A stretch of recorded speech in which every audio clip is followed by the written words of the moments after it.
Hello everyone, and welcome to the final event of the IDBM Challenge, Seeds of Change, Sprouting Radical Creativity. Seeds of Change is an event to showcase the project of 12 teams from the IDBM Challenge. During the course, students were challenged to identify, analyze, and create concepts and solutions from the framework of Sitra megatrends. This event will consist of 3 blocks of pitches. Each pitch will take 5 minutes. We will also hear 2 inspiring keynotes from Otto Pentikainen and Josefina Kotilainen. After the first block of pitches, we will have a short break to enjoy the snacks. We will have the second break later during the event. Hey Mats, how does the Q&A work? Well, after each pitch, you will see a QR code on these screens, and by scanning that screen or QR code, you will take it to a Padlet platform. We're able to post your questions. And also, remember to, in the subject of the question, state to which theme you're directing the question. And the Q&A session will then be after each block, so we'll have 3 altogether. And you're also able to like questions. So if you see a question you already like, you can just press a small heart icon. Yes, thank you. And next off, we will have a keynote from Otto Pentikainen. Otto is a co-founder and CEO at DoublePoint, formerly known as Port6. DoublePoint is a unique startup changing the way we are physically interacting with devices, specifically using smartwatches.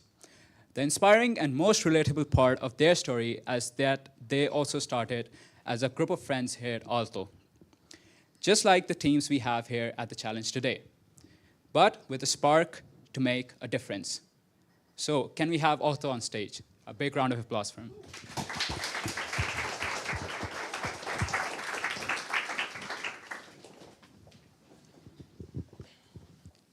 All right, hello everyone. I'm Otto, and I'm going to be hopefully spending your 15 minutes well here.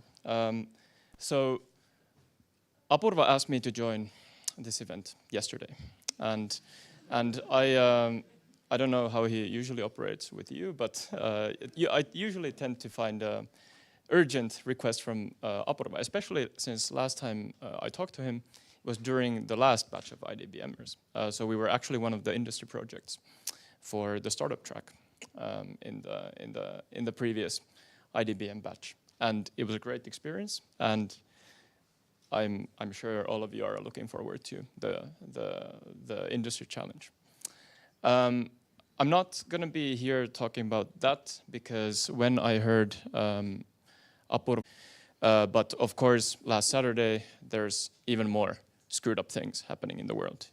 Civilians are being killed constantly, and it's really weird to be thinking about, doing some change when this is actually what's happening outside our kind of sweet little bubble here in the startup ecosystem.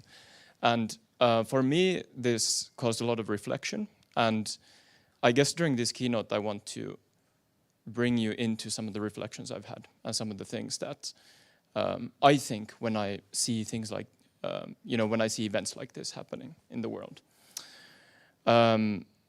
Yeah, so we're going to go all the way back. So this is me on the left. On the right, 2 of my biggest role models. On the top, my dad, and then on the bottom, my aunt, Mari. And my dad used to work, he works in conflict resolution, but he basically all of my life has worked on humanitarian aid. So yeah, I don't know if you guys know, but Finchurch Aid is kind of like a Finnish version of UNICEF in an essence. And basically with him, I've been able to go through a lot of the things that have been screwed up in the world for basically all my life. So even given the fact that I come from a very privileged background, I've still been kind of shown what it is to kind of see all these problems kind of around the world, especially related to conflicts and humanitarian aid. Then my aunt Mari, who's currently the bishop of the Turku area, she's been looking at more internal conflicts. So, and I also read that in the report, there's a bunch of kind of internal issues that are very relevant to what you're going to be presenting here today. Mari's work today mainly relates to human rights. So, and that all kind of spins out from her story. So we have actually a somewhat of a traditional religious background from Laestadianism, and she wanted to become a priest, and she wasn't allowed to because she was a woman. So she became the bishop of the Turku area, which is like higher than anyone kind of traditional Laestadian is today. And she speaks on to issues such as, for example, there's this thing called eheytyshoito, which has been kind of discussed in Finnish media nowadays, where basically it's a lot of very traditional people saying that if you are, let's say, bi or transsexual, you still today. And all of this has been kind of what I've seen when I was a kid. And the reason why I want to bring this out is that when you think about the seeds of change, there's a lot inside you, a lot of kind of suffering that you've seen, a lot of suffering that I've seen as well, that gets me really angry when it comes to it. And that kind of is something that I feel like can be it's shitty that it's happened, but it can be a power. It can show you what change you want to see in the world. So when something screwed up happens in the world, like the terrorism we see today in the Middle East and Ukraine and all sorts of other places, I go back to what gets me angry, because there's there's a part of me which has felt really angry for what's happened in the world as a kid. As you know, I've gotten to experience all sorts of things secondhand through people that are close to me. Now, in terms of it's almost like there's so many screwed up things that you feel like you're like somewhat paralyzed. Like, what is it that I can do when there's, you know, so many bad things happening? There's something really wise that I don't even remember who. I would want to quote them because he was so wise. That basically says that, you know, find what you're good at and then use it to reduce human suffering. And I feel like it's one of those cliches that really only makes sense when you internalize what it means. And I think that's what cliches mean as by definition. But anyway, so that was something that really struck me. So I'm going to follow with some kind of anecdotes about me trying to find what I'm good at and using that to reduce human suffering. This is a menu of school lunch from a Finnish middle school. One of my favorite anecdotes of when I started to go down kind of the entrepreneurship path is when in middle school, sometimes the food would be bad. And I would start looking at the lunch list way in advance. And every time there would be something bad, like, I don't know, let's say people would complain that actually the coconut in the broilerikeitto would be absolutely terrible.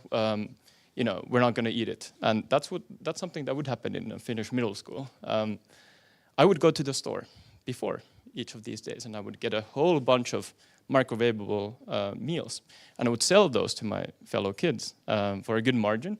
And I actually had a deal at one point with the home ed teacher to use the microwave, and I felt like I really enjoyed that, even though it was me just making my pocket money. But already in a kind of very early stage of my kind of entrepreneurial journey, I found that I'm actually decent at recognizing patterns. Well, then when I started doing this, and all my friends figured out that that's a good way to make money as well. So then there was a lot more competition. And by the way, this was Espoo International School, so there were all sorts of kids, you know, fighting for the same pocket money profit. But it's basically, I found that what was inspiring about that is, to me at least, is I could see something that other people hadn't seen, and that inspired me. I've kind of been in a position where kind of opportunities open up more opportunities, and I just want you to kind of follow with me kind of through a few of these anecdotes, and basically the next step of that was when kind of I had this kind of mentality of being like somewhat entrepreneurship minded. this is my current CTO, Jamin, and this is when we were 16 years old, and then one of our presidential candidates. But basically, the point is that we organized a course in high school together with Jamin called Hautama. And the reason why we kind of started that is because we felt it was absolutely stupid that we spent so much time reading books, whereas a lot of kids, even in the Espoo high-end schools we were in, weren't that interested in reading books. They were actually interested in doing something completely different. Something like what you're going to be doing, projects. So we created a course for projects.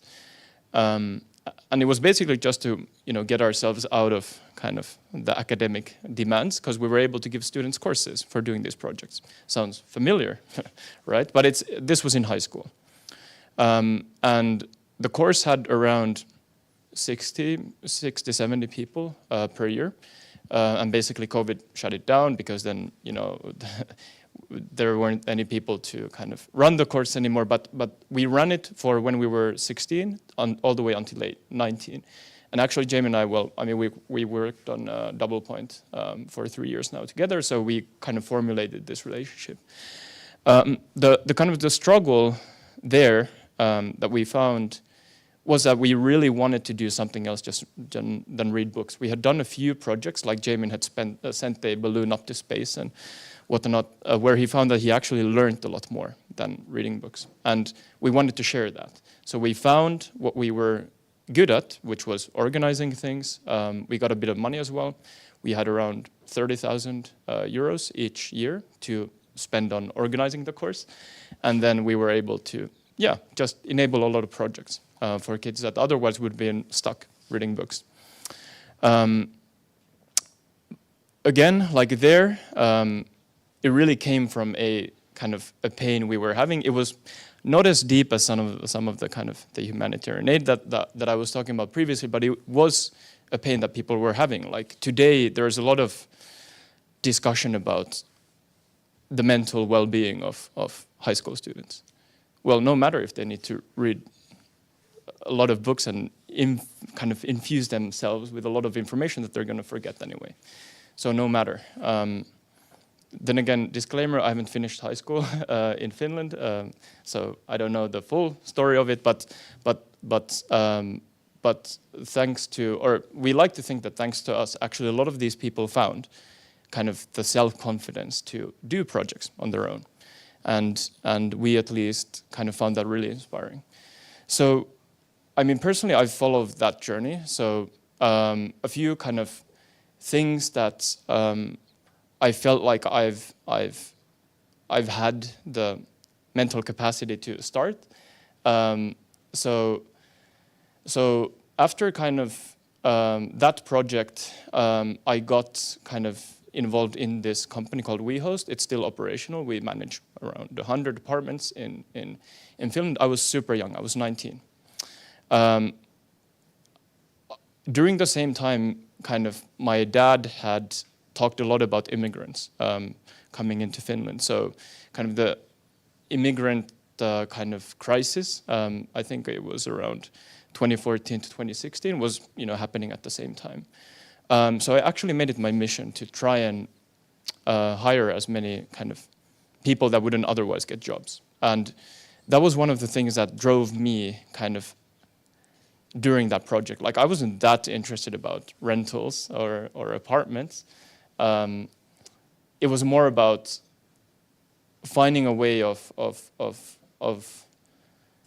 employing people and enabling lives that otherwise wouldn't be enabled. And so that company was kind of my vessel of trying to do that. Well, I made a lot of stupid mistakes, which is why I also didn't feel it was my place. So even though the company is still operational, I wasn't able to still build a team that was capable of delivering the service, even despite my kind of my interest in doing so. But still, the company was a vessel for me to see this bit of change that I wanted to do. Then on the right, there was this one quick project that I did when COVID hit, and I was, somewhat bored. But anyway, we did this kind of website where we could list all the services that people in quarantine could use when, when the big COVID kind of scare was on. It got a lot of press, so we reached around 50,000 daily users on the website on its peak. And we had a lot of ways of monetizing it. Actually, the website tried to be acquired as well, but then we refused it, and we just wanted to kind of stay on the kind of mission of trying to enable just making it a little bit easier to people find out that you can actually order medicine online, things like that, which are probably obvious to people nowadays, but back then the world looked different. So really in that kind of sense as well, it came from the pain that I saw some of my family having. The scary part of, the really scary part of COVID was that it's going to infect everyone, it's going to be out here and on all of us. So just finding something that could just a little bit help people. And we thought that would be fine. Well, we stopped the project quickly afterwards when this kind of became normal for people to know, but still kind of it came from a fundamental need, a fundamental kind of thing that people were scared about. So it was just our little way of reducing human suffering. I've also talked online. I have a blog. I talk about things like mental well-being. I've also tried to use my kind of platform as a way of just making things a little bit normal. So when I started school, I started Aalto Business School in 2016, it was not that normal to talk about kind of mental well-being. So it was normal to say that mental well-being is an issue and we need to consider mental well-being, but people weren't talking about it with their own faces. So 3 years ago, when there was this Vastaamo thing, for those who don't know, a therapy service got hacked, and a lot of people who were going in therapy, and there's still this whole taboo around therapy, basically their information got leaked into the internet. So I tried to normalize that, just with my own little platform. And again there, I was in a kind of privileged, comfortable spot enough to be able to talk out and to actually talk with my own face. But I actually got a lot of contacts after that, being where people really, really, they needed help. They wanted to ask, where I can get this help from. So again, what I found during these journeys is that I can actually have a little bit of an impact, even if it's 1 or 2 people. I can help. Even though that kind of post particularly here it took maybe like 7 minutes to write. So there are little things that you can just do, and I still sometimes get people thanking me for that post because then it pushed them to do therapy, and it is for them it's life-changing. You don't know until you hear it. Going now to Double Point. So. Yeah, we work on gesture-based recognition, and we sell that technology to big tech companies and blah, blah, blah. But it's for me, that's not the purpose. What inspires me here is that I found a way of trying to build technology a little bit more into the direction which I would be happy giving to my kids. And that really empowers me a lot more than kind of anything else that's around kind of the coolness of developing this tech. I kind of personally see that there's a lot of problems in the way we use technology, and also I saw in the report, some of you also looked into the problems with big companies, and I completely agree. There's a lot of problems with big companies and the power that they have. But through this company, even though I kind of stumbled upon it by accident when Jamin, the person I used to work with 12 years ago, came to me with this prototype, it became a way for me to empower a full team of people trying to work on what technology should look like and how ethically and how secure it should be. It's also really important for Finland that not all of this tech comes from the US or Asia, geopolitically and so forth. But let's not go into that too much. That's a whole separate rant. But there is even a national interest on ensuring that the technology that we're able to use in Europe, not all of it comes from the West or the East. So kind of even this company, even though on the surface, yeah, cool tech and yay products, even then, for me, given my background, the most valuable thing is that I can create something that I'd be happy to give into my kids. So then in all of this reflection, I go back to what is it that gets me angry? Like, what is it in my kind of current life that I feel is not right? And I don't know if you picked it up, but from these stories, a lot of the projects I've done have come from someone else, and then I've kind of stumbled upon meaning in the project. And that's fine as well. I think that's completely fine. Like, I guess I haven't been creative enough to figure out something that's really, really passionate to me on the get-go, but I've kind of ventured into situations where I somehow have found myself being passionate about some portion of the project. But that's where I think that's I think completely fine, because these things take generations sometimes to make things better. So even though there's a lot of screwed up things in the world, the way kind of I found that I can channel my anxiety about that is to find those little things that I can move in one or two people, and maybe then at some point it's going to be more global, the change that we want to see. I think maybe one of the last things I want to see, it is such a huge tragedy that a lot of people today spend so much of their energy on things that don't really matter that much. And for me, I wish that I would help as many people as to work on things that matter to you. A matter is subjective.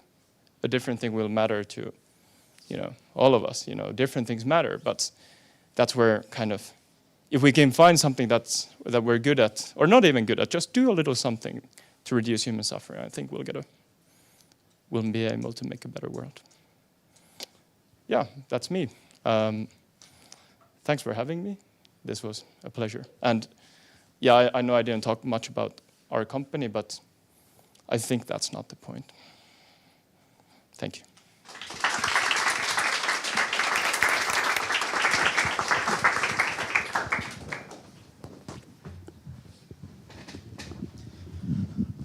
Thank you, Otto.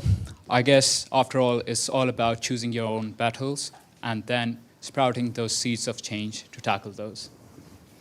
Yeah, and now it's time to pitch. So the first team is team number 11, and they will talk about migration and mental health within international students.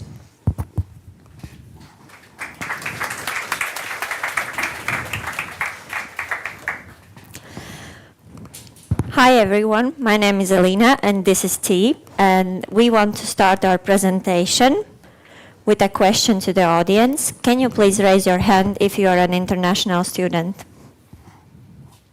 Okay, great. And then we have a follow-up question. How many of you found the transition process to a new country challenging? Okay, yeah, thank you. Moving abroad is not easy, and in fact there is even a research which states that 1 in 4 students experience mental health issues, with international students being more prone to such problems. Nevertheless, you are not alone. In Finland and in Helsinki region, there are a lot of organizations that help students deal with these problems. For example, in the middle you can see Finnish Student Health Service, where students can go and book any type of appointment that is needed for them. Then there are also organization-based services like Nutti that provide guidance and advice on different topics regarding mental health. And then there are more community-specific organizations, as All Well, which is a part of Aalto University, and it supports Aalto University students. To gain more insights into if international students are aware of these services available to them, we created a survey. Out of 25 responses, 66% of students were aware of these services. However, despite being aware of them, not many students care to use these services. And they are not using these services due to many reasons. From our fieldwork research, we have identified two main personas of students based on their background and experience. The first persona is a student whose cultural background has been influencing their perception of mental well-being, and when they search for service in Finland, they often encounter two problems. They find it hard to talk about their situation when both parties speak different languages, and there is actually a lack of service that tackle the impact of one's cultural background on their journey to achieve better well-being. And the second persona is a student who already used the service, but they had a really bad experience. And the problem is often that there would be a really long waiting queue, or there would be constant redirection to new doctors. So to tackle these problems, we urge universities to take a more active role in supporting their students' mental well-being with the following two opportunities. Our first suggestions aim to erase the long waiting queue and potentially reduce the language barrier by providing students with access to mobile apps that support their mental well-being. These are just a few names that have been widely acclaimed by the industry. We have Headspace, a friendly way to practice self-mindfulness. We have Wisa, an AI solution that offers help anytime to anyone in any condition. And we have BetterHelp, a platform where you can digitally connect with therapists from anywhere. However, when it comes to our well-being, it is always the human interaction that matters. Therefore, offline events are still much needed.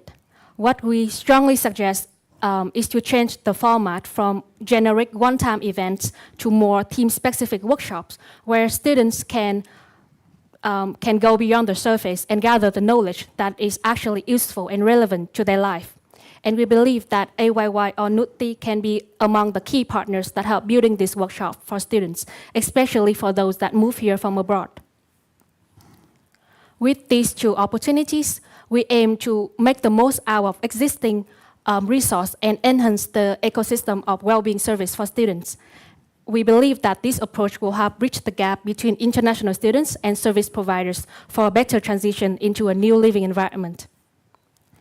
Once again, we believe that this is an important topic, and now is a good time to start the conversation by placing students at the center of the mental health support ecosystem. Thank you for your attention. Thank you.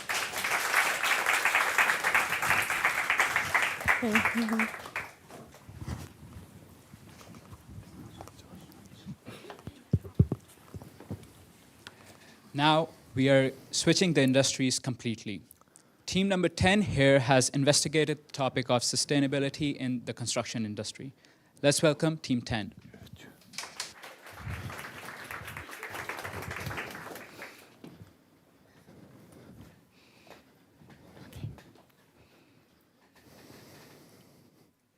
Hello everyone, I'm Thứ. I'm Håkan. Today I want to tell you a story about my country, Vietnam. So this is the pictures of Cầu Giấy district in our capital city, Hanoi, in 2000. Now, please take a closer look into it because I'm about to tell you something. So this is the same location, but in this year. Do you see the difference? It's a big difference, I think. Yes, I'm not talking about the quality of the image, but it's about we have more building now. Why is it? So in Vietnam, we have the growing population, and this has led to urbanization. Urbanization is the process of more and more people moving to city and urban area, which leads to the development of this area. So in 22 years, we actually have 50% increase in the urbanization. So it means that we have more buildings and more construction. But the thing is that construction industry is responsible for 37% of global emission, and 23% is due to the processing of raw materials like steel or aluminum. It's not just end there. 97% of these materials is not going to recycle during demolition. Yeah, think about that. 97%, that's a really high number. Why do you think they demolish? Or why do we demolish all those buildings? Good question. Most of them is because people want new and modern buildings so that they can generate revenue. Some of them are just unsafe to live in, and some of them are basically illegal construction. But we need to ask, how can we minimize the demolition by utilizing existing space to reduce the negative impact of the construction industry? So here's another story. On my left is an old factory building which was steered out and then rebuilt to the office space on my right. So the thing is that in Vietnam, there's a lot of historic building which is located in the area where they have high real estate value. So the developers just convene the authority to demolish them and build something new so that they can earn more money. I see. But do you know where we are right now? Yes, we are in Maria 01. Yeah, and this is actually a hospital, and it was built over 100 years ago. And just 5 years ago or something, 2016, the medical or the hospital, so to say, moved out because they needed a new and modern infrastructure. And so City of Helsinki sort of took this building under its wing, brought in investors, and they knew that Helsinki needed like a space for startup community. And so they worked together to create this space that we have today here. And I think that's really cool how they made it from this hospital to what it is today, and still can preserve sort of this, what we sort of feel around us today. I wish we have something like that in Vietnam. Actually, we can have. Really? Yeah. So we have been thinking about collaboration, and specifically we identified a few ministries in Vietnam, specifically the Ministry of Tourism, that could identify key buildings that have sort of cultural and historical value. And then through this identification, this could be communicated to other local authorities and the Ministry of Construction, which could then work together with investors in a similar way than this building was done, to sort of give new purpose to buildings in Vietnam that sort of have lost their purpose. One concrete idea is to have this material passport. A material passport is just sort of a file of all the materials that were used, for example, in this renovation project. And by having all this in a file, we know what went in, and then we can, after the life cycle of the building, we can recycle more effectively. And this is not a common practice in Vietnam, and so this is something we want to bring there. So recycling, or this what we did here, or what they did Helsinki City in Maria 01, it saved 50 to 75% carbon emissions. So that is a seed of change. It's a good start. And that's what we want to say here today, that it starts about the small steps, and we want to identify buildings that we otherwise we waste, but we want to give them a new identity, like a famous architect said. So, thank you. Yes.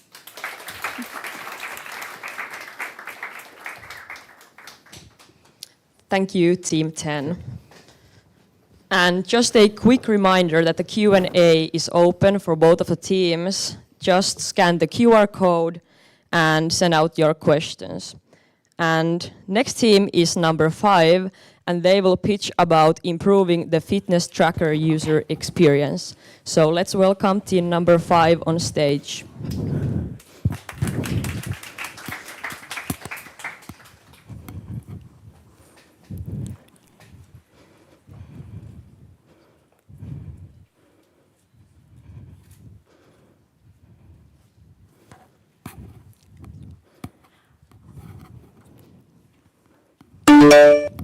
Oh, Tanya, my watch keep ringing all the time, remind me to work out. But I don't have time since I have exam soon.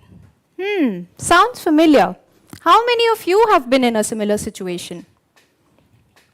That's quite a few hands. According to Citra's megatrends, growing changes in the world are posing health challenges. As a result, more and more people are focused towards their holistic well-being, which is a state of wellness that considers multiple aspects of a person's life, such as their physical, mental, and emotional health. Many people do this via health and fitness tracking. Good afternoon, everyone. We're Group 5, here to share more about the user experience of fitness tracking devices. Initially, we assumed that there might be some potential negative psychological impacts when people overuse their fitness tracking devices. For example, addictive behavior, anxiety, or low self-esteem. However, we found that these assumptions were not entirely true, according to our surveys. The interview gave us insights how people experience their fitness trackers. Surprisingly, people don't encounter as many mental issues as we assumed, but their problems are more about not understanding the health data or feeling guilty because of incomplete goals. To summarize our findings, the three major problems that most people face are difficulty understanding often complex health data, integrating health insights from multiple apps, or feeling frustrated when their health or fitness goals did not match their lifestyle expectations. Hence, we arrived at our research question: how might we make the user experience of fitness tracking devices more personalized? Let's introduce Helio, your friendly digital health assistant. But Anne, what exactly is Helio? So Helio derived from the word heal, embody its mission to be a supportive and kind friend to leverage your understanding of physical and mental well-being. How would it be different from other digital assistants like Siri or Alexa? Helio emphasizes only to providing you the insight and the action step to improve your health. How does it do that exactly? So firstly, Helio can give recommendations and adjust goals to your lifestyle and needs, considering factors, for example, work-life balance, physical abilities, or any health conditions. Let me give it a try. Hey Helio, I'm having exam week, so I don't have time to exercise. What should I do? With your exam week, remember to take a break and get time for yourself. Here is a 5-minute meditation exercise for you. As you can see, if you're having an intensive exam week with no time to work out, Helio reprioritizes your mental health and suggests a 5-minute meditation instead of physical exercise. In this way, Helio can tailor your health goals according to your specific lifestyles or health conditions. Helio can also help interpret complex health data and make it more easily understandable. For example, it can interpret your complex sleep data and provide you with 2 to 3 key insights on your current sleep patterns. It can also give you recommendations to improve the quality of your sleep. Lastly, Helio can collect and comprehend data from various applications on your phone. For example, Apple Health for general tracking, MyFitnessPal for calorie intake, or TrainerRise for personal training plans. Then it will integrate all data and provide you a holistic overview of your fitness progress. Navigating the complexity of modern healthcare feels impossible alone. However, your health data should work for you, not overwhelm you. Helio cuts through the clutter so you can focus on feeling better each day.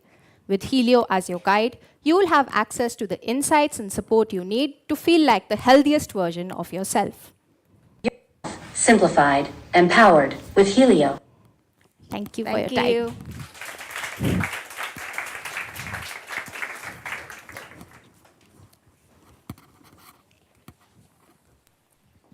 Wow, I would already want that Helio on my phone, considering how messed up my sleep cycle is these days. But it's amazing how many insights you can give in just 5 minutes. And now we have the last pitch of the first block. So hold your horses for another 5 minutes. After the pitch, we will have a short Q&A for the first 4 pitches.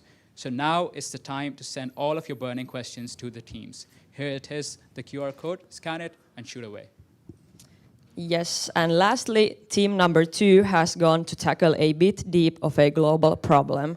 They will discuss about agriculture and food insecurity. Let's welcome them on stage.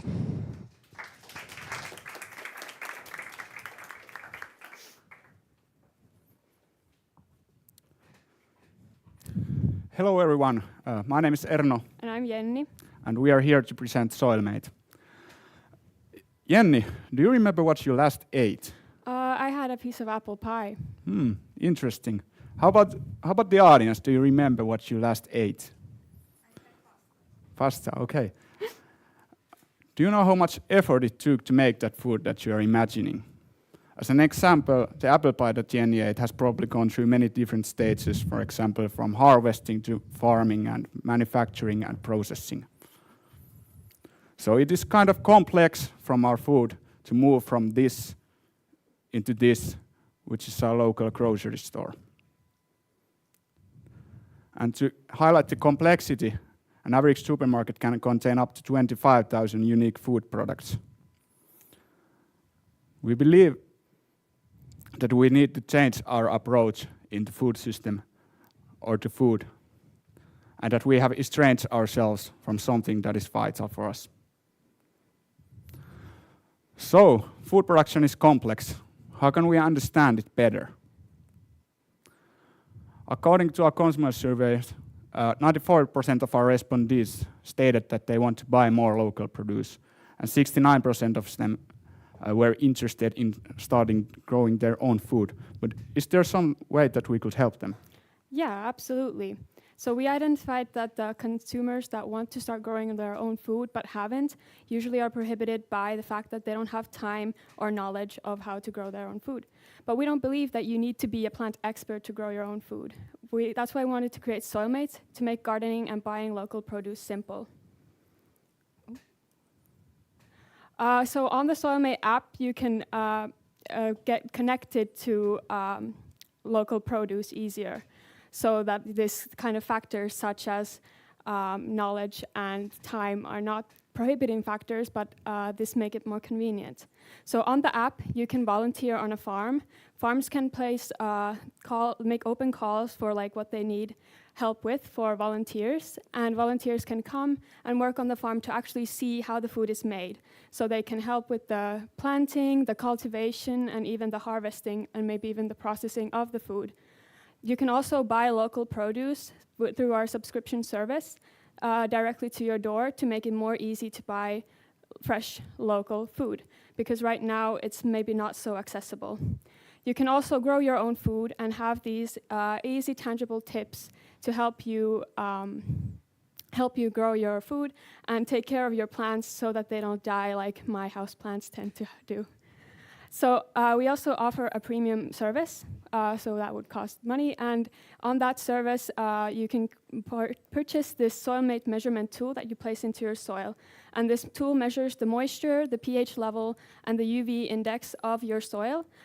We also measure the GPS location and the weather data, as well as you can add in your own personal preferences, such as your budget and what kind of plants you're interested in gardening.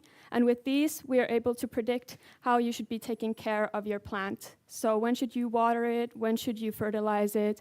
How to, when to harvest it and when to plant the seeds. So, as I said, there's the basic plan with the generalized tips on how to start a garden, as well as the opportunity to volunteer on a farm, as well as the premium, which has more personalized care instructions, and also plant diagnostics to diagnose your plant with the most common illnesses. You can also have ideas for what to garden, especially during seasons when you're not so familiar with what might grow.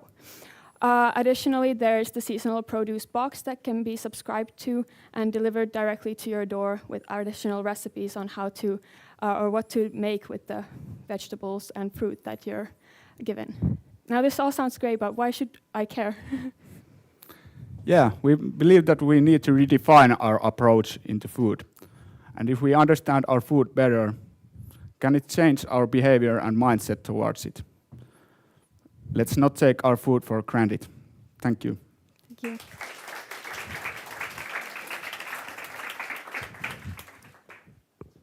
Okay.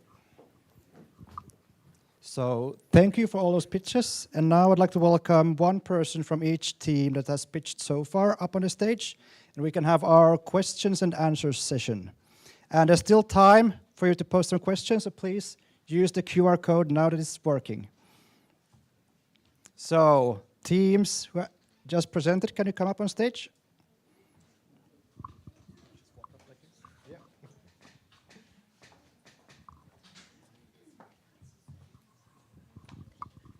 So we can start with, do we have team Helio? Here. Yes. So here's one question for you. Thank you for a great pitch.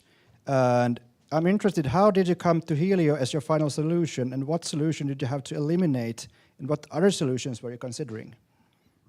Give me a minute. Well, the reason we come to Helio is because of, well, everybody knows that like tech is becoming very relevant these days, and also I feel like we felt like using artificial intelligence is gonna make it more convenient and more accessible for like users, because like it is already going on basically everywhere. And also since we are using our digital technologies like phones and tablets a lot, so having a personal digital assistant would be very relevant and make it easier, more convenient for us to use. Yeah. Thank you. And then one question for the first one about international in a new country. So can you share an example how a person's cultural background has an impact on their perception of mental well-being? Yeah, thank you for the questions.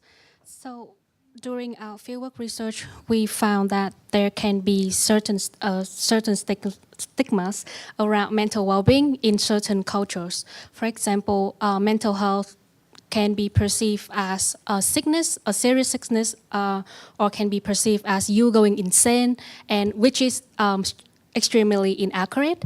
And so we found that, so then if the culture, if you grow up in such environment around this stigma, it can kind of distract you from diagnosing your own mental well-being, and it can also delay your potential treatment for to help you gain a better mental well-being. Thank you. And we have one question also for Team 2. What are the main differences and challenges you found in the Vietnamese opposed to the Finnish context when transferring the concept of repurposing old buildings? Thank you for the question. So one of the biggest challenge we have when we researching is that how to convince the authority. So I said in my pitch that the developer convinced the authority to demolish the old building so that they can build new thing and generate revenue. So our job is like how to convince them that we can absolutely still generate the revenue, basically to tourism, because we involve the Ministry of Tourism together, collaborate with the Ministry of Construction, so that we can utilize the distinctive value of this historic building. Yes. Thank you. And then we have also one question for Team Soulmate. How does Soulmate take into consideration different climates? For example, in Finland, it's difficult to grow things during a large part of the year. Yeah, so this is one of the problems that we try to tackle. So we use the weather data to kind of forecast and help the people who are growing the plants, for example, forecast how and in advance react to like what is going to happen to their plants. So if it gets like cold, of course, then the app is not going to recommend you to grow like a banana or something like that that needs a really warm climate to grow. And then for the local produce like buying part, for that we have a seasonal like subscription service. So of course, if there is nothing that is growing in the winter, then there's nothing that you can really buy. But on the other hand, I think a lot of farms do sell produce all year round. So they have then like these products that they have made with their produce. So for example, honey or jams and things like that that they can sell sell during the winter time when something might not grow in Finland, for example. Thank you. And another question for Team Helio. What potential benefits do you see for the healthcare industry and individuals if this product, Helio, is released? Okay, so if we look at two sides, first one is in the healthcare industry. So having Helio is gonna assist or like relieve some of the burdens of the current healthcare workers, because the assistant is going to like be actively engaged with the users, and they're gonna like remind users of like the healthy ways to like, you know, to exercise or like to be active during the day, and that's basically gonna like reduce the risk of like or like disease or like illnesses. So it's gonna relieve some of the burden on the current healthcare workforce. But for individuals, we can think of like, since it is like a digital health assistant, it's going to be more convenient. The assistant is also going to be very seamless in like integrating all of the platforms and all of the devices that the users are having, so that they won't be going anywhere without like, you know, without not being able to like see how they are performing. And also that also allows to the point that they can keep track of their health more holistically and more well-rounded, basically. Yeah. Thanks. And one more follow-up question. Given that it's in the health industry, how can we handle local regulations and data privacy? So this is what we have already discussed with Ville, that the data privacy is not really a main concern for this product, because like, when we are already like integrated with like, for example, platforms like Apple platforms, they already have included their data privacy into their devices, because as you all know, for example, Apple Health and the Apple ecosystem is very strict in terms of like data and tracking, basically tracking your data. And also European laws is also very strict, for example, with the GDPR. So of course we need to comply to that, but when we are able to like get into the Apple ecosystem already, so like that is we already passed that gate, so that's not really to worry about. And you can also allow the app to track or not to track based on your preferences, so that shouldn't be a problem. Yeah. That's good to know. And what for Team Soulmate, what's the incentive for people to volunteer at a farm? What are the benefits for the volunteer and for the farmers? So volunteering is obviously volunteering, so you're not getting paid, so it's a little bit more difficult to incentivize people to participate. But I think the main kind of thing that you can achieve from this kind of experience is really to see how your food is made, and depending, of course, on the farmer and what they are hoping to gain, I think one incentive that they could definitely use is that the person who comes as a volunteer can also take some of the crop that they have, for example, harvested home with them, so that they also get this fresh produce as kind of like a little payment for their labor. And for the farmer, it's of course great because you get more help with these more operationally heavy like parts of the farming process. So for example, sowing the seeds and like harvesting, they are time consuming, and you need like help with that. One single farmer, if they have a large farm, they can't do that all by themselves. So having volunteers is a cost efficient way to do this. Great. And also another one for Soilmate. I work in a restaurant and usually local produced vegetables costs a lot compared to the one largely produced you found in store. How are you going to make local produce not so expensive so general people can consume it?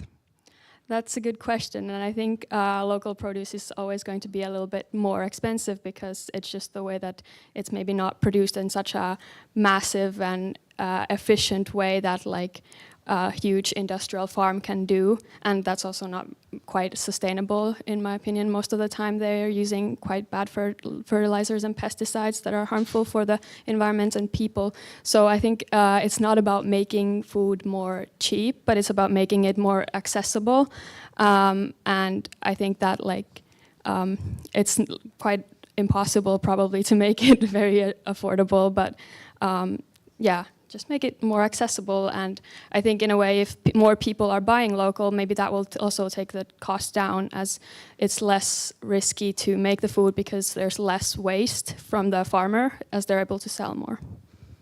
Thank you.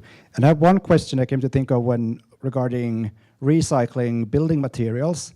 At the moment, in many big building projects, it seems like demolishing and building new or replacing, for example, doors with new doors, it's always cheaper than restoring old ones. So how could, for example, the material passport also help with those issues? Okay, thank you. So the reason why we apply the material passport is that sometimes you don't need to replace everything. You just need to replace the thing that in the material passport it states that it's time for you to replace. So you can actually cut down the amount that you need to replace. And also with the development of the material these days, we found a lot of articles about new materials are being developed every day, and they are getting more and more better. So in the near future, we will gonna have more sustainable materials also. Yes. Great, thank you. And if we don't have any more questions now, so I'll thank you for answering them. And also remember, you're able to continue asking questions throughout all presentations, so keep questions coming. And now we'll have a break, and we'll be back at 14:55. 45, yes. Sorry, you get like a bit shorter break, but we can continue with the program earlier, so thank you. And as a bonus, remember there's a photo wall outside, use it, have fun with it, and see you later.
Hello, everyone. We'll be starting soon, so I recommend you get your coffees and get settled down.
All right, everyone.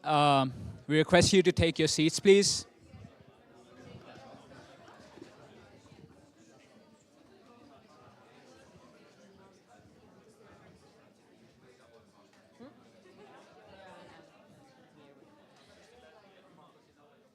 Like this first line.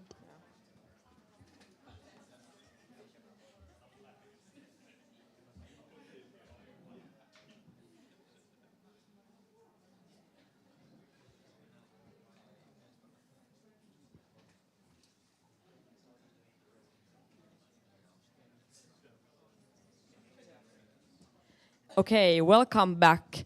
Next, we will continue with the next set of pitches. Lonely is a dark place to be. For that, we have Team 3 with a solution. Team 3 will talk about reducing loneliness by increasing a sense of belonging to a local community through local businesses. It's interesting how they've combined all of this. Let's welcome them over.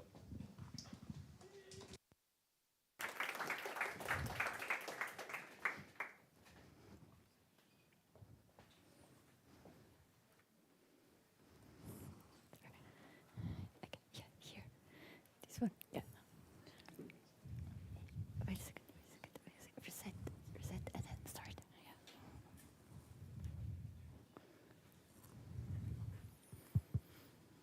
Yeah. Okay. Hello, everyone. We would like to start with all of you saying hi to each other, so please turn to your neighbor and just say hi. So, a lot of people in Finland are treating their neighbors as familiar strangers. You recognize them, you know that they live in your building, but you don't even know their names. And in Finland, we have also the smallest households in Europe, only 1.9 persons per household. This means that on average, people have 0.9 persons to talk with in their own house. So, loneliness is increasing and it is a serious health problem. It has comparable consequences on physical and mental health as smoking or obesity. So last year in Finland, a third of Finnish people experienced loneliness. So this has a serious impact on our society.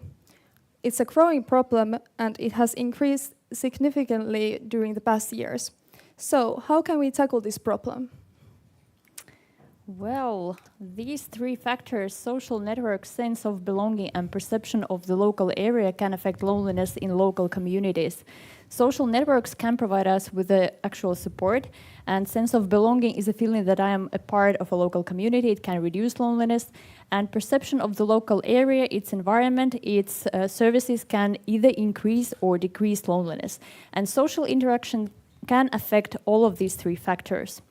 But people who have been feeling lonely for a long time, they tend to anticipate rejection. So their coping strategies make it harder for them actually to interact with other people.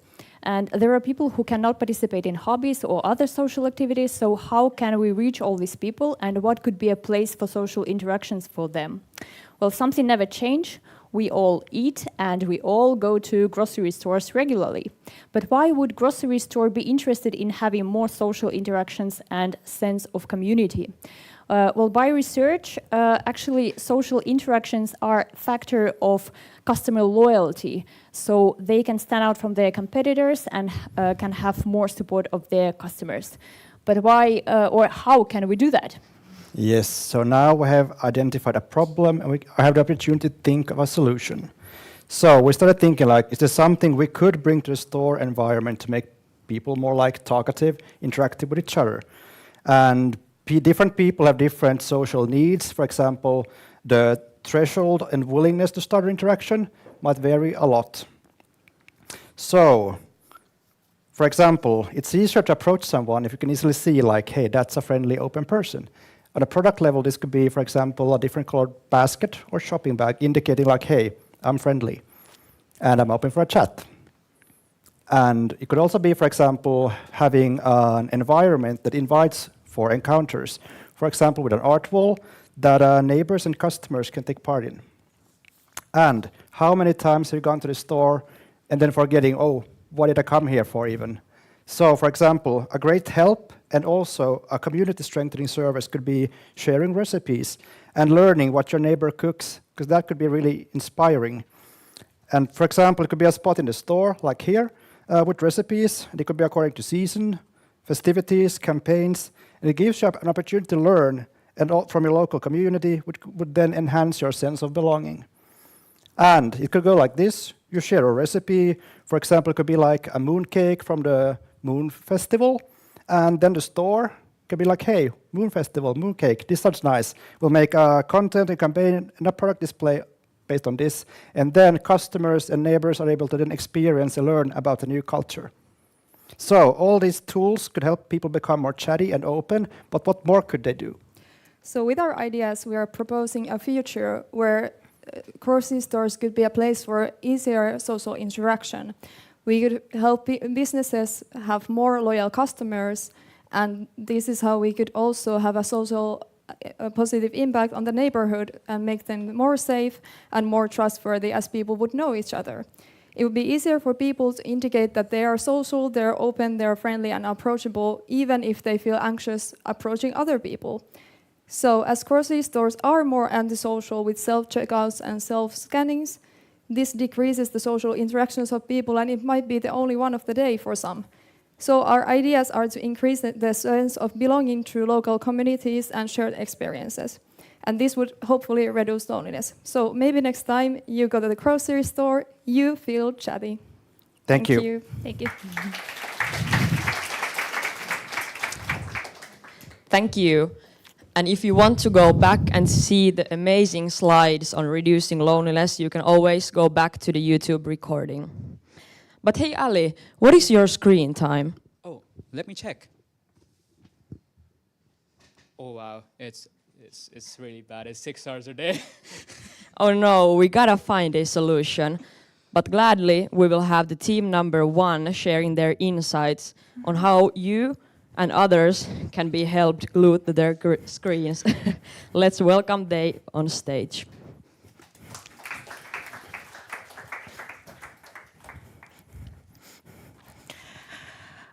Hi everyone, my name is Nina.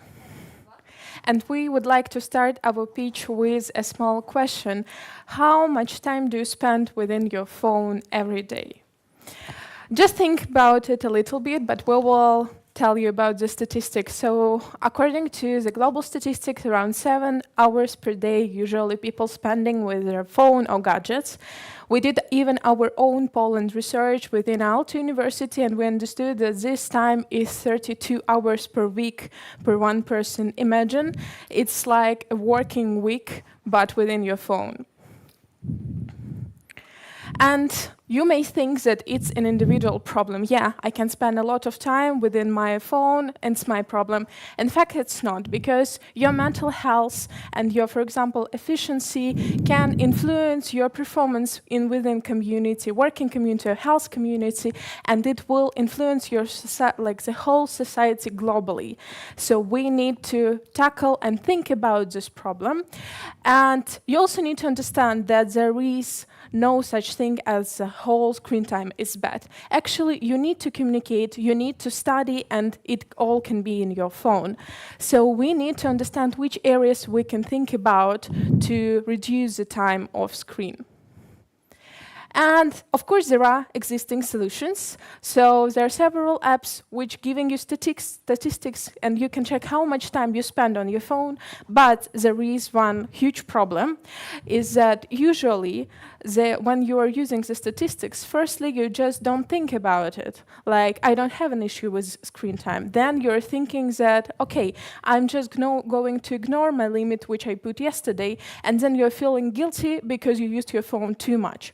So how might we think about and boost Gen Z motivation to shift their screen time habit more into reality? The interesting fact about Gen Z is that a digital generation, but at the same time they want to experience adventure, especially after the COVID context. And 6 out of 10 Gen Z people trying to and want to attend live events for the next 12 months. And the statistic is getting higher. So even the generation is kind of like live with the gadgets from their childhood, they still want to experience emotions. So we came up with this initiative called Screen Time Global, where we exist to inspire young people to shift their screen time habit into a more balanced lifestyle that involves life experiences. In collaboration with Helsinki City, museums, ticket providers, or sport venues, we would like to invite young people to attend more live events by giving them offers so that attending these kind of events could be more accessible and affordable.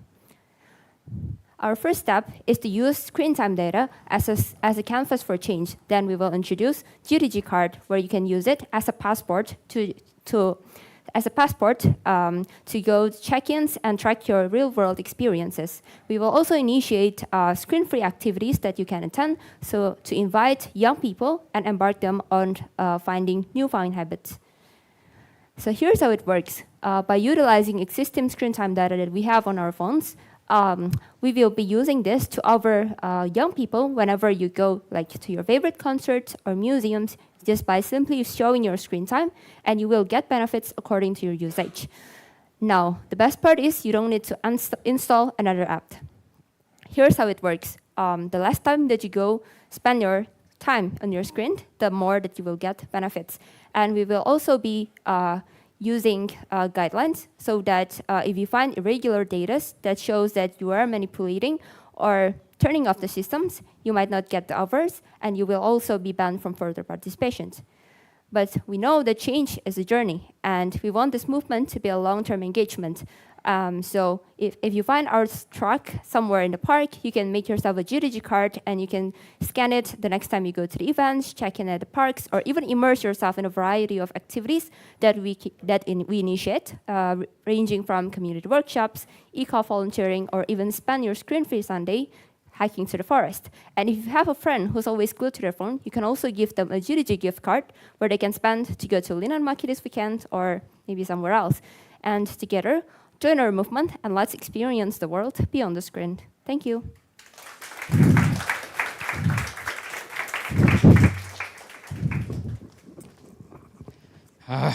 Thank you. That was much needed.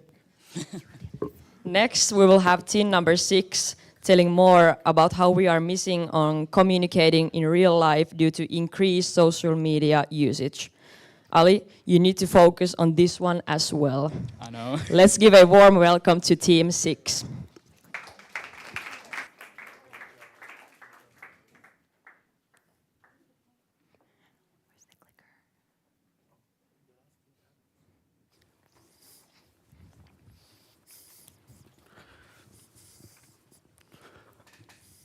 Okay. Today we want to talk about future in which social media is a powerful tool for family members to connect with each other. And we actually started because we want to look into the potential harm of social media on children. And we look into a lot of research and find some terrifying results. For example, children's social media usage can be correlated with early drug usage. And I think it's very straightforward for us to think that the obvious optimal solution is that we should keep children away from social media, right? Well, not necessarily. We want children to learn how to navigate on digital media rather than avoid it completely. Also, restrictive parenting is proved to turn social media into a forbidden fruit, where the more it's restricted, the more children want to use it. And so we started our research by looking into the effects of social media on children, but we soon came to realize that the parent-child relationship is key in this context, and we wanted to continue our research to find a way to nurture that bond.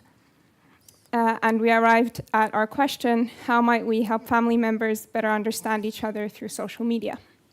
Well, in order to answer this question, we look into more research regarding parental mediation, and we found that because social media is such a rapidly changing form of interaction, and parents don't always find it comfortable or familiar to use that to interact with their children. So there's this communication gap that gradually developed between parents and children on social media. And we also interviewed some parents, and they all share the same desire to understand their children more, especially understand their interest, the contents they are consuming on social media, and even the language they are using online. But most of the time, parents found it very frustrated to do that because they find it very hard to cross that communication gap and the language barriers. And then we came across this concept of co-use, which basically means that if parents and children are able to use social media together to share some online experience together, they both get the chance to understand each other better. And also parents have this opportunity to learn about how those social media platforms functions. So we think co-use is a very helpful concept in order for parents and children to interact better on social media. Then the next question is, how do we facilitate co-use? We could do that by building platforms to bridge digital divides between family members. We want parents to stay on board with what their children are doing online, make sure that they're safe, but without being too invasive. And so we designed this application that would help them to do just that. This view would be for parents to see which topics their children are consuming the most on social media, and this would help them make sure that their children are consuming safe content. and at the same time, it would help parents understand what their children are interested in. And this can, for example, help them strike up an interesting conversation over dinner or help parents plan more interesting activities for their children for the weekend. And then we thought that maybe children might be interested to see what their parents are interested in. And so it's a similar idea, except here parents can choose what they want to show their children. And as an addition for parents, there's a language barrier that children might use online slang, and parents don't necessarily understand that.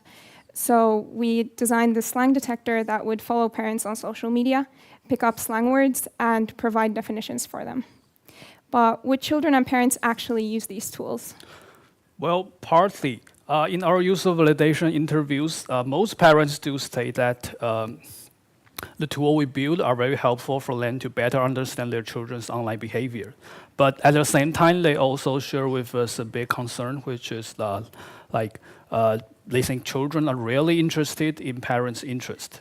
And along with that, we are also fully aware of some other limitations and concerns regarding our solutions here, probably privacy concerns, but we do still strongly believe that this is a very important starting point or a change of seats towards a world where the social media is not a distractor, but a connector. Thank you for your time. Thank you.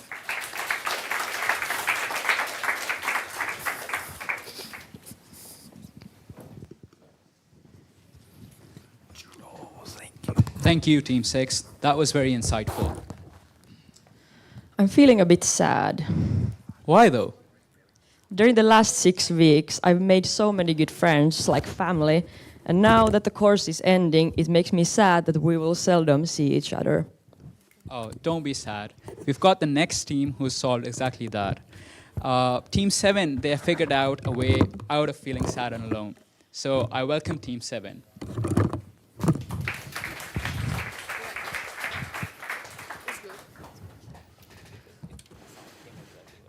Hello everyone. Hello.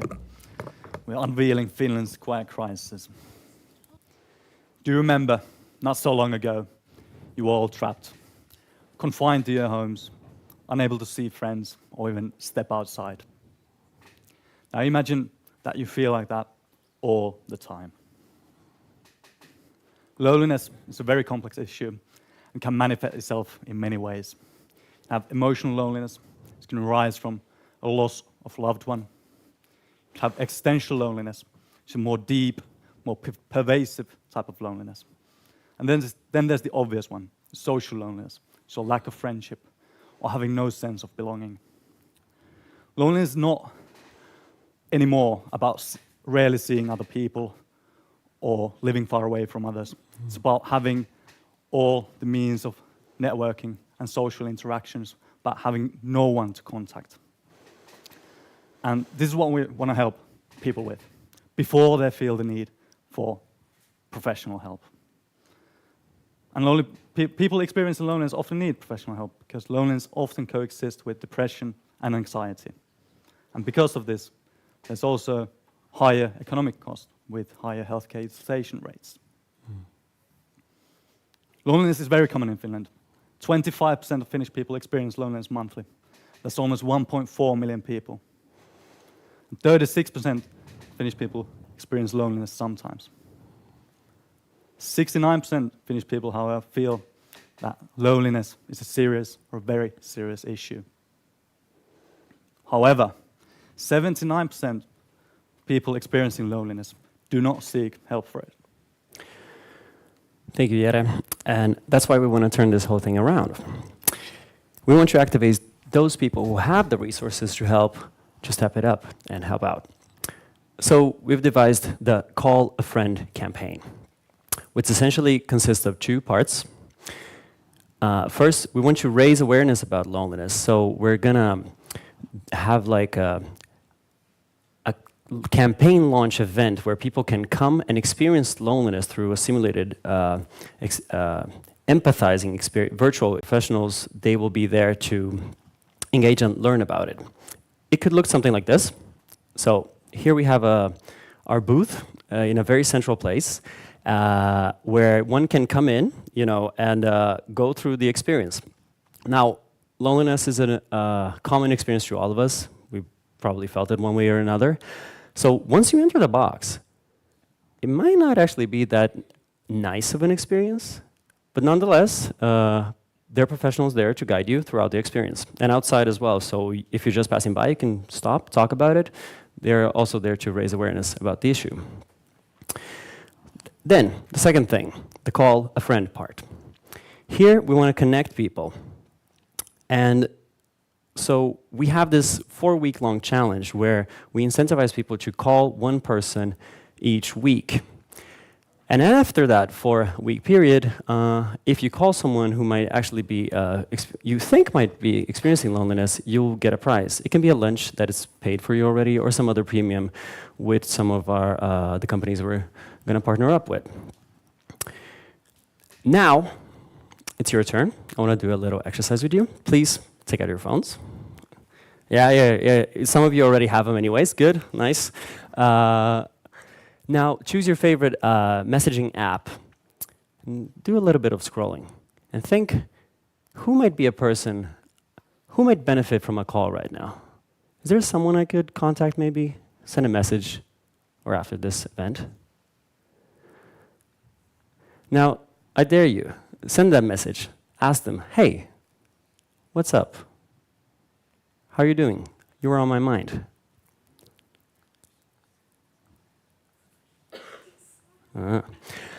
Now, of course, if you did send that message, good. You've tackled with a very important issue that Finland, especially in Finland, is quite acute. We believe that in order to reduce loneliness in Finland, we need to change culture. And we can change culture by changing our habits slowly, one phone call at a time. Thank you.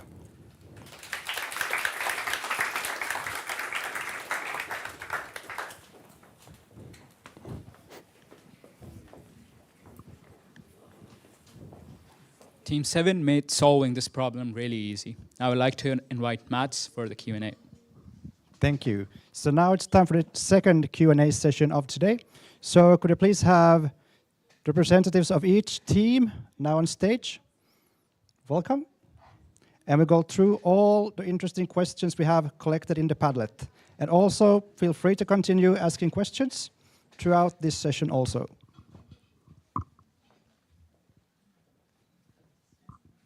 Okay, so we'll start with family bonds and social media parenting. So, if you were to take your suggestion forward, what would be the next steps? Thank you for the question. Of course, that's like a big question that we wanted to answer, but it didn't have time for answering during our pitch. But I think family bonds and connection between the child and the parent are so important as a solution upstream that it could solve problems downstream for children. So I would believe that governments and companies or manufacturers of phones might be interested in sort of collaborating and making sure that this doesn't happen, the problems don't happen. That's what I was. Yep, thank you. And then for loneliness, we have a bunch of questions. So we'll start with one of them, like how do different cultures fit into the ideas you suggested?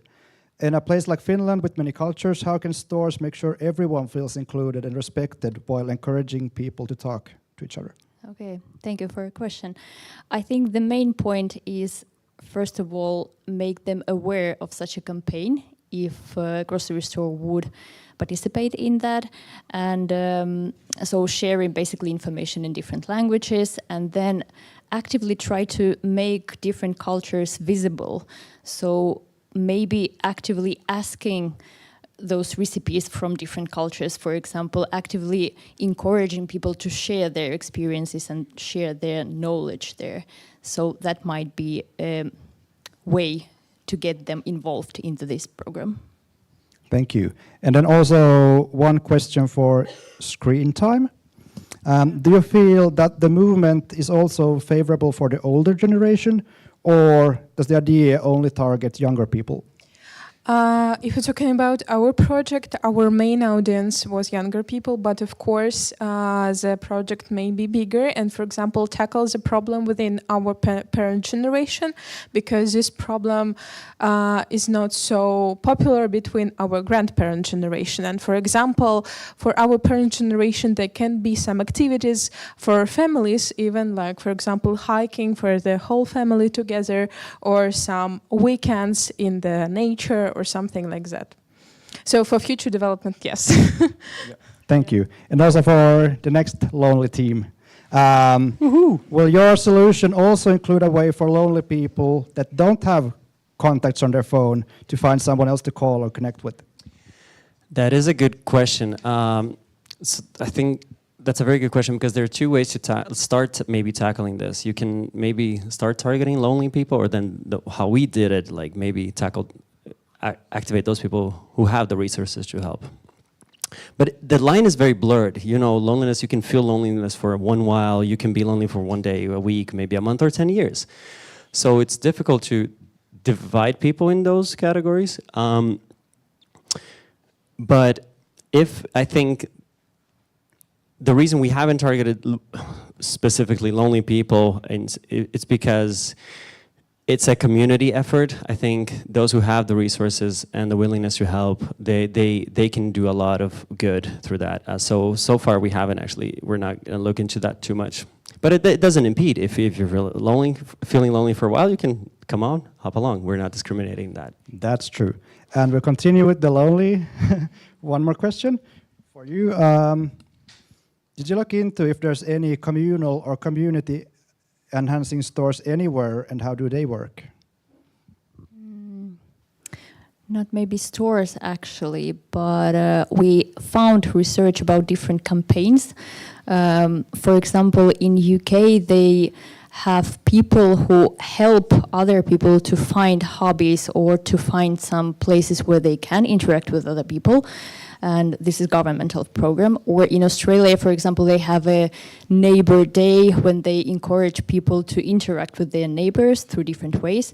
So local stores, we didn't see that in research in some previous information, but yeah, maybe that was an innovative idea from us. And also screen time. So should we have a screen time tax? Oh, such an interesting question. I think this question is is going a little bit beyond the inner motivation of a person, because usually when we're putting some restrictions on anything, people trying to do it sometimes even illegally. So what our service is trying to do is to motivate people like with good emotions, good experiences, and just show them that there is world outside and you can do a lot of fun things there and not only on your phone. So I think the idea with tax a little bit radical and not about our project, but of course at some point it can take place.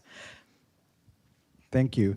I'll continue also by asking, for example, if there were more gardens and walking paths, would screen time be less, or? If we're talking about walking paths, usually how users doing it is they are walking, watching their TV show on Netflix or doing something like that. So for physical health, maybe it's of course better when you're, for example, laying all day in the bed. But comparing with your mental health, usually like a lot of doctors and psychologists tell that, like, you know, this mental girl walk when you need to walk and to think about, I don't know, your future, your life, it's better to do it just for a mental health. So I think both things need to be there.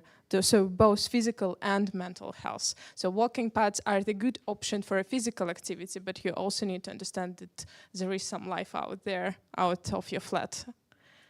Thanks. And then we bounce back to children and social media. Yes. How could you make children interested in what their parents are doing? Wow. Is it possible? Yeah. Great question. Well, we saw in our research that, our solution isn't the best way. So showing your kids what you like might not make them like what you like. But maybe striking a middle ground could be a way. So finding out one activity that interests you and one activity that interests your children, and then sort of figuring out if there's anything that could connect you between your child and yourself.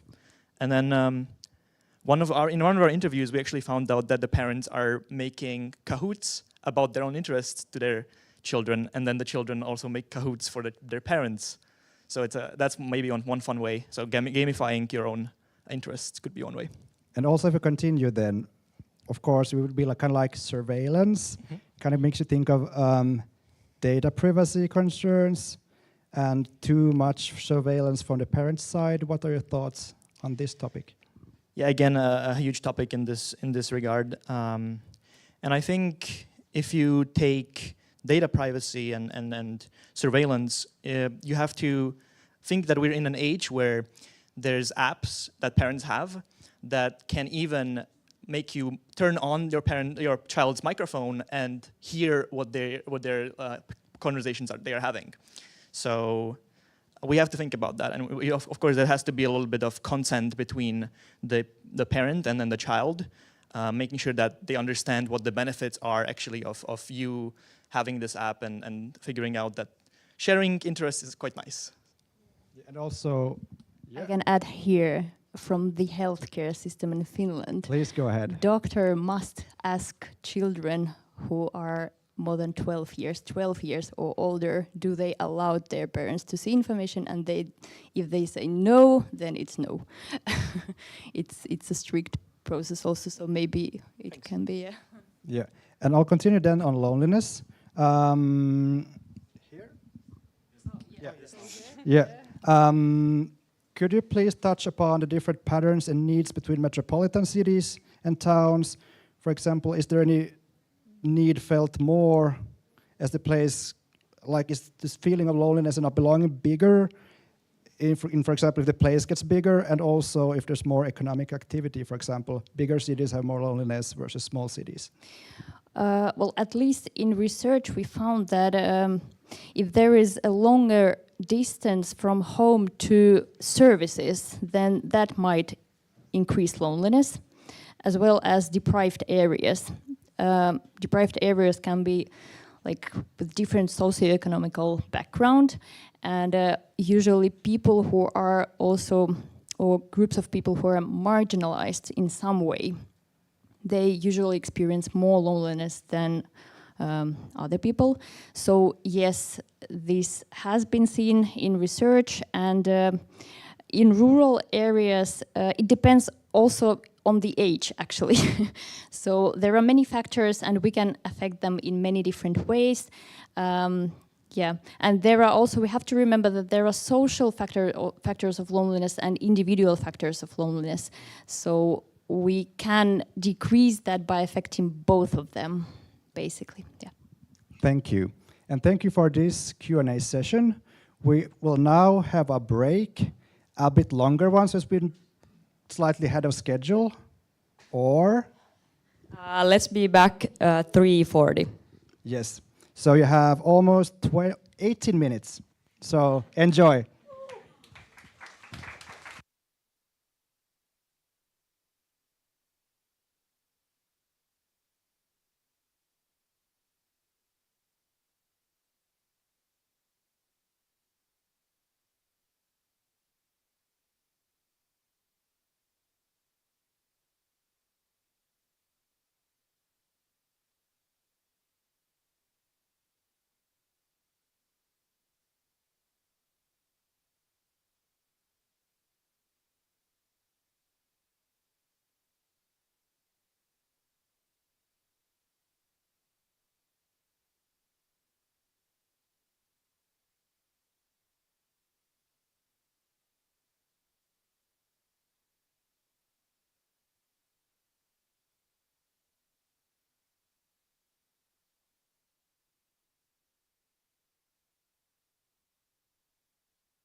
All right, guys, we would like to request you to head back to your seats for the next section of the pitches. Thank you.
I think so. Okay, all right. Yeah, it's fine.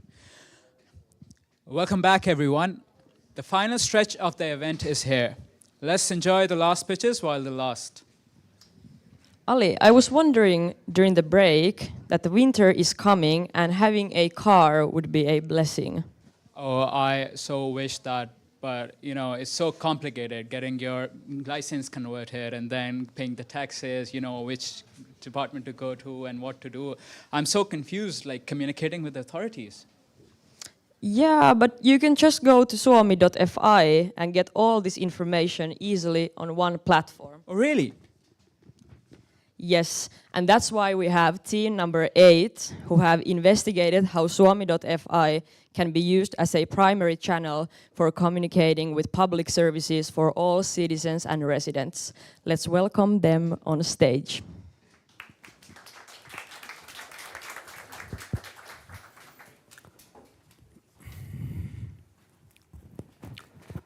Hello and good afternoon. This is Vishnu. And I'm Ella. How many of you just received an envelope? And how many of you didn't receive an envelope? Exactly. You might just receive one next week or maybe even next month. Imagine losing your mail with personal details on it. I'd be worried. Or worse, you might miss a deadline that requires immediate action. And there is little information about what to do when you miss a deadline. And if you do manage to figure that out, the long queue to connect to an agency is super frustrating. And all this just because your letter was late. So most of you did receive the letter, though. So what's the issue for them, then?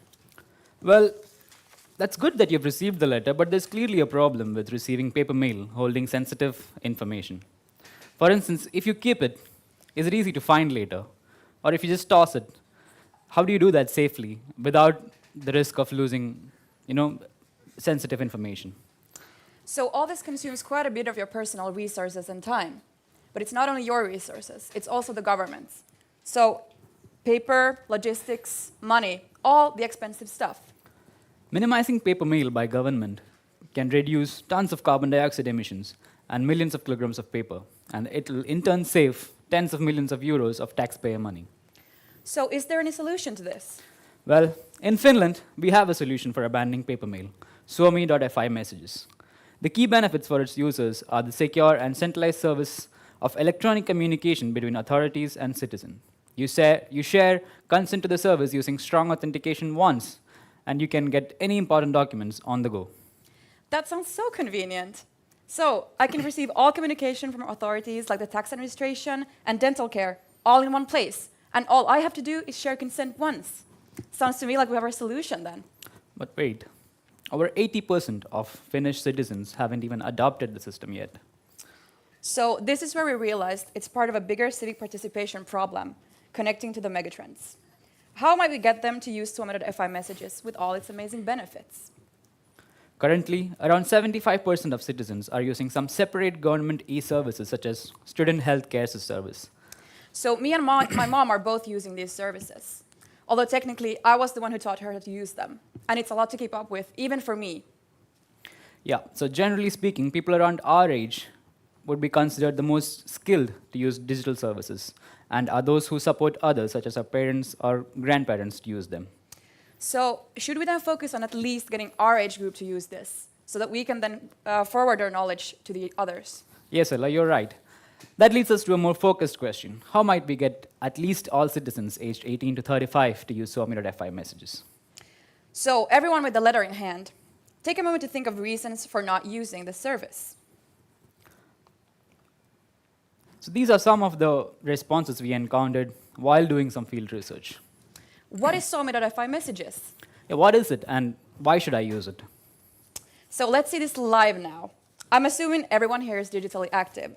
So with a show of hands, how many of you are using this service and not receiving any paper mail from the government? Exactly. So there is clearly an awareness problem. Now, how do we solve this awareness problem? Creating awareness actually can be easy if you have the right tools and people for it. The authorities have failed to have proper strategies to executing awareness campaigns. Attracting young people that requires more unconventional ways of campaigning these services. So the campaign should be user-centric and communicate the different benefits you get from using the service. One approach we discovered is user-generated content. UGC is a cost-efficient way for the government to finance their awareness campaigns. But more importantly, it creates social proof among the intended end users. Social proof is the validation prospective buyers need and existing customers provide about a product or service. Put simply, social proof is someone else's stamp of approval. Now, today we've covered what value Suomi.fi messages can bring to you instantly if you give share consent. It means authorities can communicate to you through one shared channel.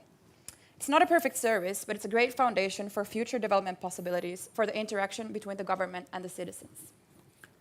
Creating awareness is just the beginning. We need to delve into the government capacity, validate digital drive benefits, address inclusivity, and tackle electronic ecosystem overdependence, among others. But we have to start somewhere, right? So everyone, are you ready to let go of the physical letter in your hand and start receiving your next official letter electronically and on time? Start today already by downloading the app and sharing consent. Thank you. That's all.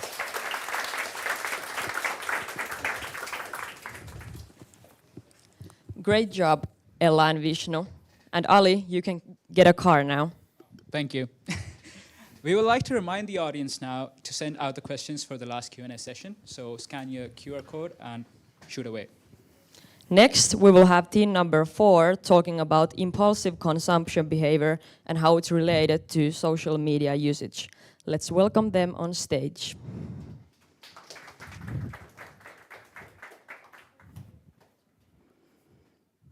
Hi.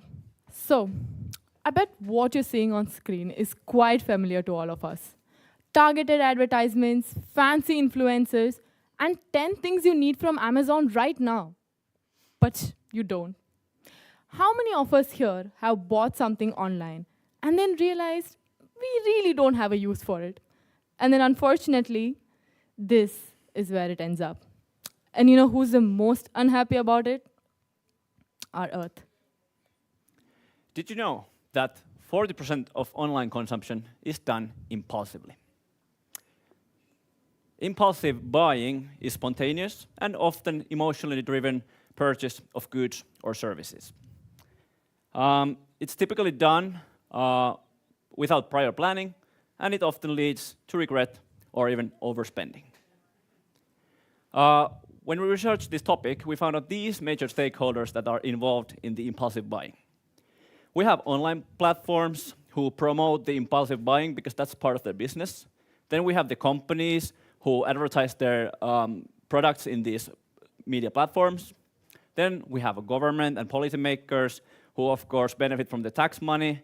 And then we have the consumers themselves.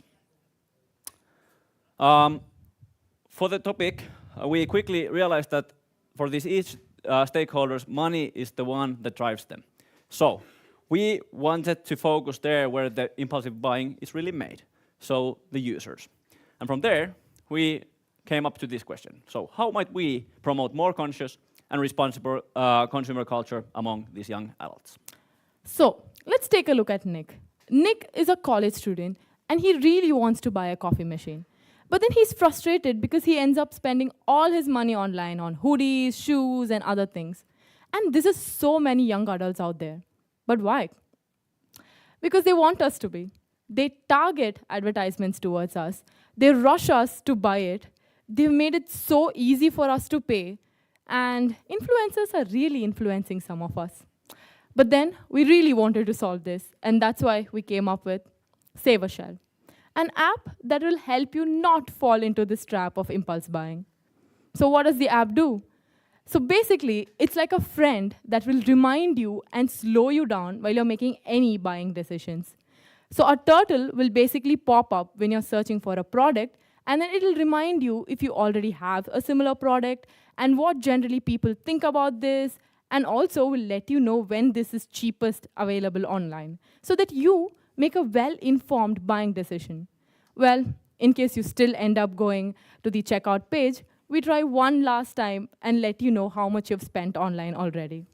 We did a user feedback on this, and people really found the extension to be friendly, and they thought it's a good way to guide them throughout the process. So this is how we have imagined the page to be. A dream item page and then a finance page. A dream item page will show you how much you've saved and how long you've saved for, and then the finance will tell you your budget, your savings, and then your spendings. But we have other features in the app as well, like a shopping history that will show you everything that you've shopped in your websites online, and then a product review page to tell you like reviews from different websites, and then also like an option to like donate or invest the money that you just was about to spend on impulse buying. So now you might wonder, can we really solve the problem and help the transition towards more sustainable future? To really rectify the consumer culture for better, we need to design the app to encourage users to make the savings rather than putting them to feel regret. Imagine you have just almost bought something really stupid, and Save a Shell tells you, hey, good job. Now you can put that 50 euros that you almost wasted to some really good use. And additionally, we know that there are certain challenges that we might face, such as the short attention span that users have, or the online platforms such as Amazon banning our extension. But we believe that this solution could be the right step towards the change when talking about the sustainable future and sustainable consumption. So, have we made you rethink at least a little bit about your buying patterns? In case you're interested in looking at our initial prototype, please scan the QR code and test it out. Thank you so much for listening. Thank you.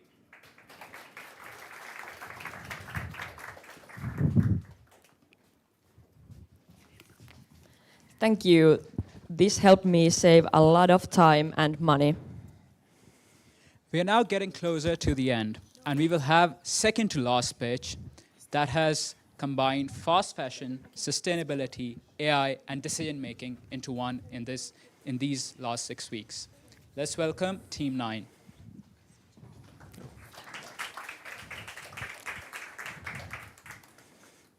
Wait.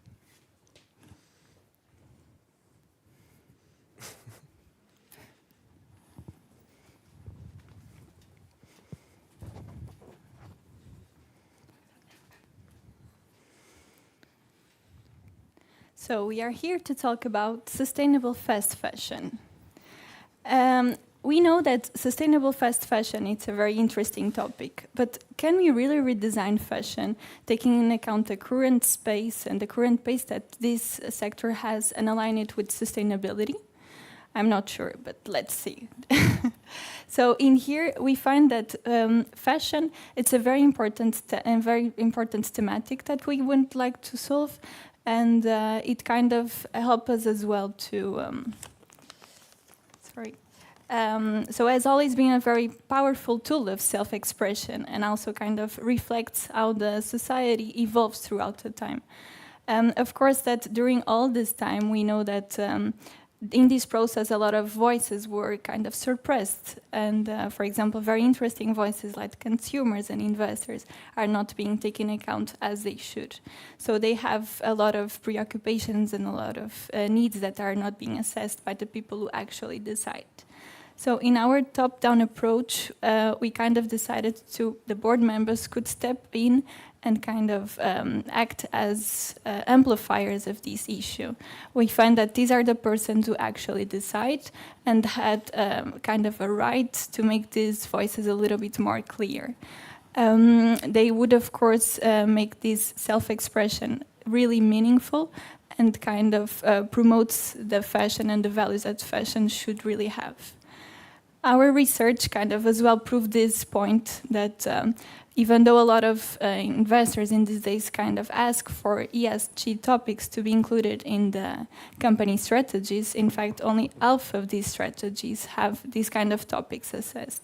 So there's a really disconnect between these two entities. And basically, we feel that investors are just one of the stakeholders that don't see their opinion listened by the people who actually decide. So we have neglected investors, we have an ignored environment. How do we solve this? One solution is to bring AI to the boardroom. Introducing our tool, using H&M here as an example, this is not reflective of real data.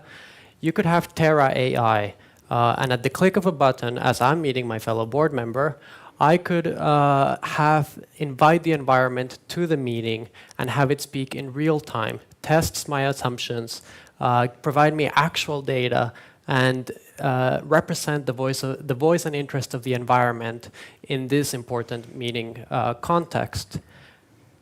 So unveiling the suppressed voice, especially like the voice of Mother Earth, and to the topmost leadership within an enterprise. Doesn't that sound like a great idea? So once you click Start Meeting, Terra AI actually talks to the board member and based on the conversation which is going on, and it not just says in real time in the native language, but it also gives the evidence, like why it is saying something. For example, there could be a report or environmental report and so on. So that's the kind of power which we are kind of giving to the board members as well as to the suppressed voices. But of course, there are a lot of moving parts here. So how does it actually work? So Jordi mentioned a huge set of reports and environmental reports, but those are basically classified into internal and external data. Internal could be the data within H&M, and then there is external global data like market conditions and so on. So all that data gets into Terra AI, and then with data privacy and security considerations, that data is processed, anonymizing data which is maybe personal, and then that with all that compute and power, the output is given in terms of insights, brief summaries, or saying that, okay, this is a good idea, and maybe there is this kind of a surrounding ecosystem at risk which you need to consider as part of this and make it better. And not just that, it also creates exponential impact with what Jordi is going to say. Yes, and Terra AI is going to allow us to make some really quick wins by collecting the global data and giving it in real time to the board directors. But the real win will be creating a long-term culture of sustainable decision-making that is sustainable. So it's why we also introduced social media-esque features to allow the users to get excited about this, share their findings as they're talking with Terra AI and their fellow board members. It will allow us to create a culture where these suppressed voices and interests like that of the environment, or why not go further, maybe also future generations or specific ecosystems are not suppressed any longer, and it creates a culture of more sustainable decisions. Thank you.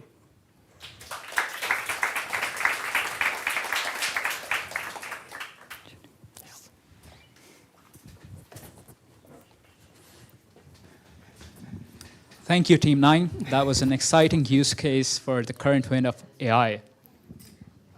And last but not least, we will have Team 12 focusing on a hot topic these days, how Finland can attract and retain the high-skilled young professionals. Let's hear what they have to say.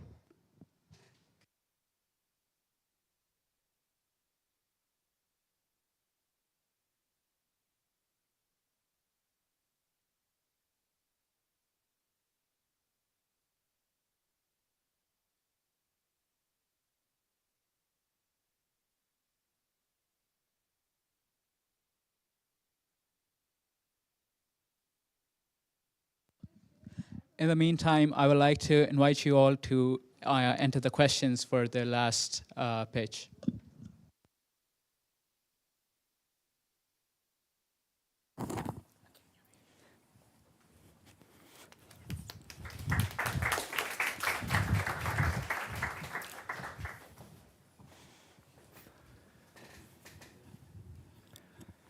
Finland is the happiest country in the world. Well, we all have heard this, but how come Finland is in the bottom list when it comes to the talent retention rate in the global statistics? What is the reason behind the dissatisfaction among many foreign talents like us in this room, even though Finland has the great reputation abroad? From our research, we found out that 81% of the employers are already facing talent shortage, and on the top of that, Finnish population will start to decline by the year 2034, which is why it is important to attract and retain these talents.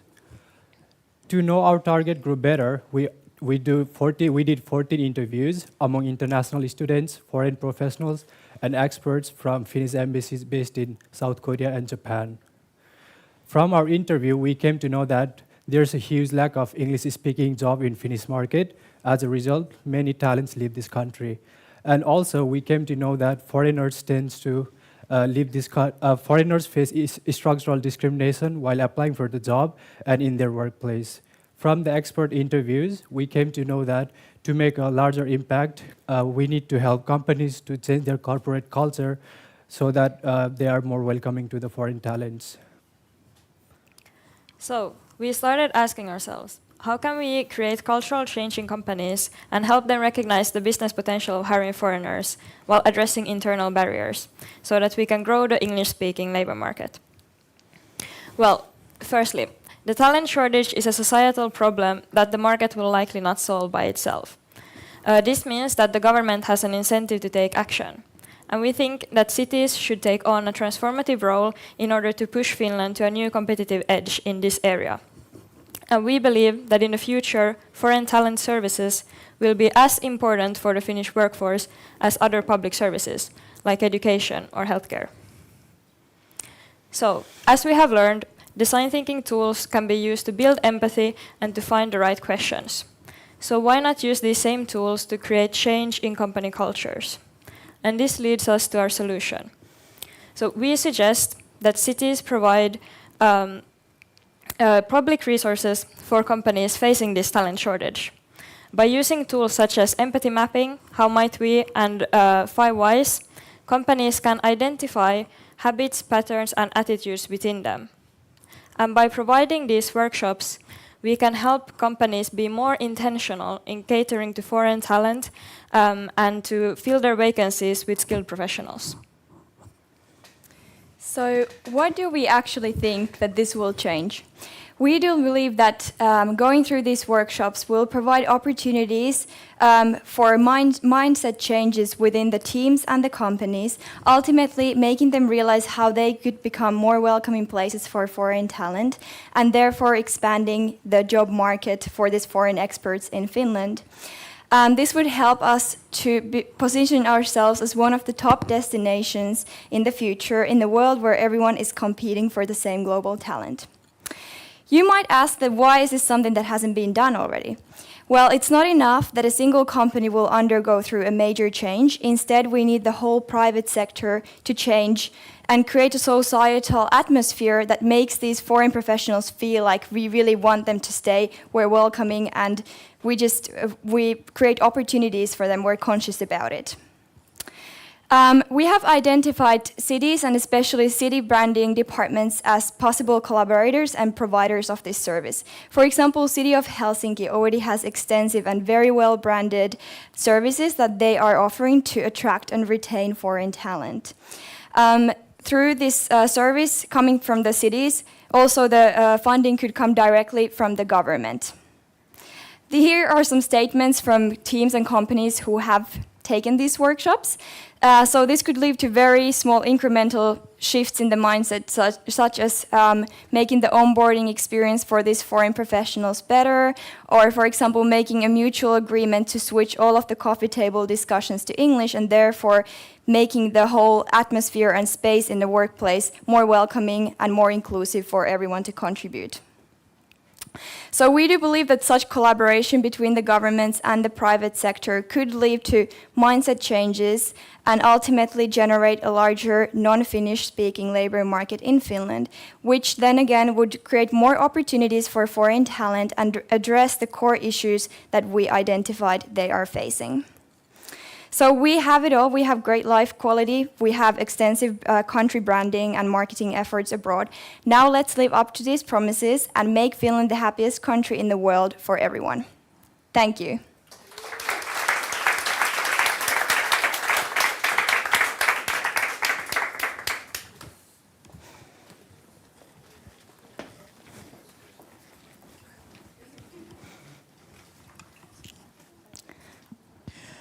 Thank you, Team 9. Please use the Padlet to send out your questions for the last Q&A.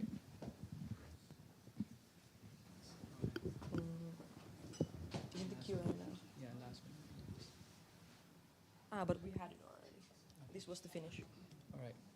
Okay. Yeah, so we will have the Q&A now. Yes. Yes. So back for one last session now, the Q&A. So can we have all representatives from the last teams on stage? Hurry, hurry. No worries. Welcome back. And you have a mic. Great. So let's start with Suomi.fi. We have a bunch of questions. First one is, were you sponsored by them? Good question. No, we're not sponsored. I wish we could be, but I think the government doesn't have that money. Yeah, probably. And also, love the letters. What happens after everyone is aware of Suomi.fi messages? Don't think the problem would end here, right? What problems could be next in line? I mean, it's clear that this is part of a bigger issue. It's not just the communication between the government, like that would solve this entire problem. But, and for example, starting with how people get support, how do we make the whole platform available for everyone? We have people who are underage. We have people who might, like from other reasons, they don't have yet the strong authentication yet or something like that. So basically, these are issues that would have to be tackled after this. And I mean, we started with like just looking at the interface of the app, and we found that already to be like kind of not good. So there are lots of angles to go from there. Great, thank you. And then we move on to savor and overconsumption. So why was the age group of impulsive buying specifically chosen for young adults? Okay, good question. So because when we were actually researching and we wanted to like narrow down the topic, we had this confusion of going to young adults or like adults in whole, but then we thought that the whole social media influence is more in the current generation of 18 to 26. And especially post-COVID, this is the group of people who are more into impulsively buying based on trends and just following their peer pressure. And so we wanted to focus on the age group where we can actually bring a change for the future. Great, thank you. And then moving on to fast fashion. And one question is, what will incentivize board members to adopt the AI tool? It's a wonderful question. I wonder who wrote it. I think part of it is that board members are supposed to safeguard and promote the growth of a company, which is why we would, alongside this AI-enhanced tool, it would be really easy to then provide, for example, a financially minded AI meeting buddy, which we did show in the prototype. So it's a bit of a Trojan horse tactic where we would introduce this way to bring the voice of the environment into the boardroom, but also provide other more kind of easy to see profit driven tools that would encourage the adoption of these tools. And also a continuing question, since fast fashion sustainability isn't the most logic combo, what made you choose AI as the focus instead every other possible direction of approaching it? I think the ability of AI to represent things that are not there through the vast amounts of data is what kind of encourages us to take it, and also the fast rise of it. So it may seem a little far-fetched, but for example, Meta is launching AI chatbots that are based on celebrities that you can talk to, and they react visually to your messages. So it's not that far out there, and it really is a big opportunity to bring those voices to these environments. Thank you. And then we move on to foreign talent. How do you plan to motivate companies to do the workshops now, as many are still thinking short term and continue not to hire foreigners? Yeah, that's a really good question. I think this could kind of more as an immediate response relate to also the competitive edge, and kind of that was also something that we learned through the interviews, that we need really brave and kind of examples on the private sector that will start leading this change and really showcase the business benefits and the potential in hiring this foreign talent and providing these opportunities. So I think it could kind of showcase their new approach through this, and they could become thought leaders in their own fields, for example. That would be my initial thoughts. And also one other question, what do you think about the new government or the new policies, and how would that affect your area of research? Well, yeah, well, as you said in the previous question, we're really thinking long term, and this whole course is about transition design. So as we mentioned in our last slide, let's make Finland the best country for everyone by 2050. I wouldn't see that these kind of short-term disturbances that we are currently experiencing in the politics are going to hinder this kind of development. I think that's a good area now to end on a good note with let's make Finland a more happy place. So yes. Thank you for all the questions, and thank you for participating in the Q&A session. Thank you all teams once again, and now I'll leave the stage to you, Ali and Misa.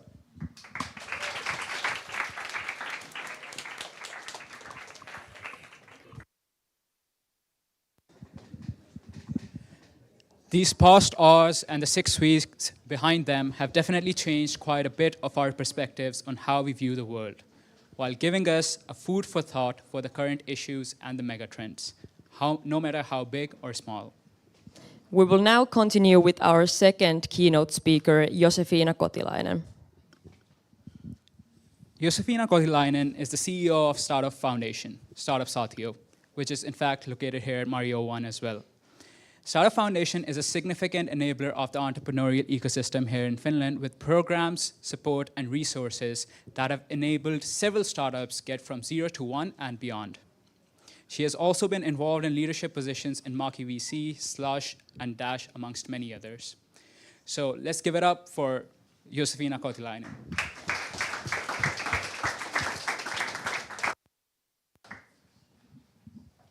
All right, hello, and thank you for that very nice introduction. I unfortunately didn't have the chance to hear all of your pitches today, but the ones I did hear are really amazing things that you've come up with during these weeks. So as said, I'm the CEO at Startup Foundation currently, and I've done a lot of different things, especially in the startup ecosystem.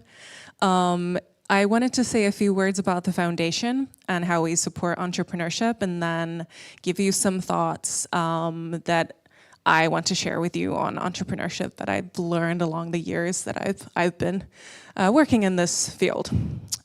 So the Startup Foundation role in the ecosystem, we're focusing on the very early stages of the startup journey, so kind of like a grassroots ecosystem player. We are talking about, instead of 0 to 1, from -1 to 1. So from inspiring people towards entrepreneurship to actually founding their companies and then getting their first investor involved. So the very, very early stages before you actually even get your initial idea, to understand that it is a way that you can solve the biggest problems of the world. Our mission, we support entrepreneurship and try to increase awareness about the entrepreneurial mindset. It doesn't mean that everyone has to be a founder, but it is a skill set that we believe that most people would benefit from. Our goal is that by 2050, we would have 100 startups in Finland with 100 million of revenues, which means that we do, for example, need more international talent, which was one of the topics here. What we also do is we try to bring change into the startup ecosystem. So our kind of mentality is that we build from the ecosystem to the ecosystem. So trying to gather as much input from the different players who want to be involved in the startup ecosystem and gather that knowledge and then decide what we do to develop further. So we're not in our high tower and thinking like these are the things that we need to do. We try to listen to everyone who's involved and wants to talk about their ideas and thoughts about what we would need. So for example, this week I've been talking with a couple CEOs of larger startups and actually been talking about the international talent problem and what they see are the biggest bottlenecks for them. And actually one of the bigger things they've said is that the problem isn't getting people here, the problem is keeping people here. So they struggle when the people that they hire can't get a school place for their kids, or their partners don't find friends in Finland. And that's the struggle that they're dealing with. The person who's been hired would happily stay in the company, but the family isn't integrating as well as should be. And that's what a lot of startups or bigger companies would very much love to invest in, to get that support network. So we're trying to get all of these small seeds from everyone in the startup ecosystem, gather them together and see what are the things that actually resonate with a lot of people, and then start solving. Another thing we do to support the ecosystem is if there are any ideas that develop the startup ecosystem as a whole, we support them with grants, as well as if you personally have an idea that you would like to develop, we have personal grants to support the kind of like idea phase of the startup journey. So before you found your company, we give support for you to kind of like discover or research your idea for 3 months before actually founding your company. So kind of like getting that when you have some kind of area that you would like to work on, be it sustainability or equality or anything that you would like to get a startup idea from, we try to support that you could take the time to actually take your time and research and figure out what you want to build there. And then, why entrepreneurship? So here are a couple of thoughts that I really wanted to share with you. I think changing the world requires entrepreneurship. A lot of bigger companies, their pace of change is very slow because the companies, when we talk about bigger companies, they have to keep a certain level of stability in their operations. Their whole function is so that this company continues to grow at this specific pace in the future. So they don't have a chance for big risks. They can't really just completely shift their focus to another industry, like for example in sustainability. If we're talking about a company that is in fossil fuels, it takes a really long time for them to shift their business model into a sustainable model. They can start, and I really do hope that every single company starts, but if we really want to solve big issues, it has to be through companies that can actually disrupt, so that they can change what they're doing in a very quick manner. And that's just not possible in bigger companies. And I would encourage everyone who wants to solve big issues to start looking for seeds with a team. you don't have to find your co-founders immediately if you want to build a company out of it. But take a Saturday or take a Tuesday evening where you sit down with friends and you think about the problem that you want to solve and what the potential solutions could be. It doesn't have to be serious from the get-go. It doesn't have to be, we're gonna build a company together and that's why we're sitting down. It can just be that, hey, we actually want to think about these ideas and kind of like let these ideas grow by talking with other people. So I would really encourage all of you to actually start doing that if you don't do it already, and discuss different types of solutions to big problems just in groups. And then someone might get excited, and it might not be the whole group that will end up founding a company. It might be just one of you that gets really, really excited about the idea. But that's how ideas are born, or that's how ideas are kind of gotten to the phase where they can actually be executed. It's never the first idea. And that's also to the point of ideas aren't secrets. So you shouldn't be safeguarding any idea. An idea without execution is nothing. So what you really should be doing is, if you get an idea, no matter how stupid or small it is, just share it, talk about it with friends. Then you come across someone who is actually interested in it and starts asking you questions, and 1 hour later you realize that now it is actually a viable idea, viable business, viable solution to a problem that you were looking to solve. So please don't keep your ideas secret, share them. That's the way you find people who are also interested in the topic. You talk to your friend about a business idea that you have in circular economy, for example.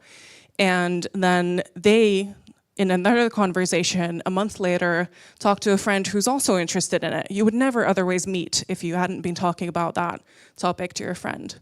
So it is a system of like people intertwining, and it requires that you speak about what's on your mind for you to be connected with these people. And then one last thing on these is iteration.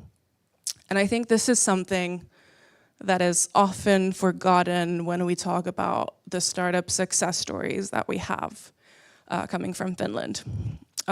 If you look at Swapi, for example, the two co-founders, Sami and Jiri, I think they did like 9 different companies before they settled with Swapi. 4 of them, I believe they actually founded them. The others, they just did tests on how the business would go forward and decided that this isn't big enough, it doesn't solve a big enough problem. But then when we look at the media, they're often talking about the hit. They're just talking about Swapi. They're just talking about their success story.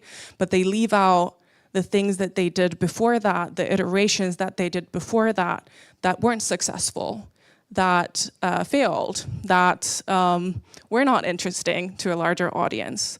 The same thing happened with Smartly and Christo. He had 2 different companies before founding Smartly. But that's often forgotten, that's not talked about. And I think that's really important to note, that if you do start building something, whether it be a startup or anything else that you want to create in the world, I think you shouldn't be too afraid to leave that first iteration be if you find something more interesting or you realize that this isn't impactful enough. I feel that there's a lot of kind of expectations on your first idea should be the perfect idea. But that doesn't need to be that way. Your first idea is kind of like your first suggestion to the world, and then you iterate that, and iterate until you come up with something that actually matters, that actually moves the needle. Yeah, those were the thoughts that I wanted to share with you today. I hope that was useful or inspiring, and if anyone wants to have a chat, I'm happy to talk about anything to do with startups and entrepreneurship.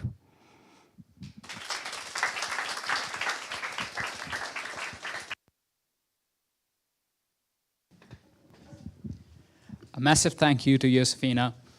Now that she's given you a roadmap of what's ahead, go on and experiment and have these seeds grow into beautiful trees. We want to thank you all the teams and everyone who followed us on live stream as well as came here for the challenge event. The amazing and thought-provoking presentations were a testament to all the hard work all of us have put in the last 6 weeks. I would also like to take this moment to pay gratitude on behalf of all of us to Ville, Apurva, Nicole, and all those who've made this challenge transformative. A big round of applause.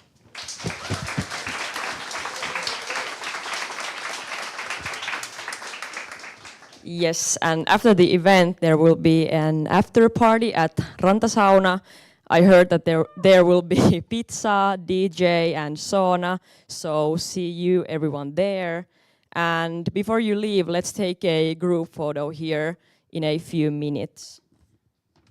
And yeah, with that, we close this year's IDBM challenge. Thank you.